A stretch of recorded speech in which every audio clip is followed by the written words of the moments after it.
Da li bi pre da te štiti Terminator ili da te štiti Robocop? Da li bi pre da te lovi Predator ili da te lovi Osmi putnik?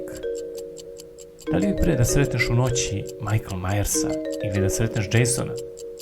Da li bi pre da ratuješ zajedno sa Rambom ili da ratuješ zajedno sa Komandom? Da li bi pre da se boriš jedan na jedan sa John Wickom ili da se boriš sa James Bondom?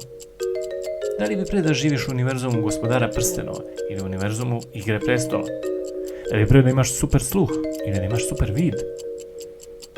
Da li bi pre voleo da upoznaš Brad Pitta ili Leonarda DiCaprio? Da li bi pre voleo da budeš Iron Man ili bi pre bio Batman? Da li bi pre putovao svemirskim brodom kroz galaksiju ili putovao vremeplovom kroz vreme? Bonus pitanje. Da li bi pre bio majstor borilačkih veština ili bi pre bio šahovski majstor? Koje pitanje je vama bilo najneverovatnije?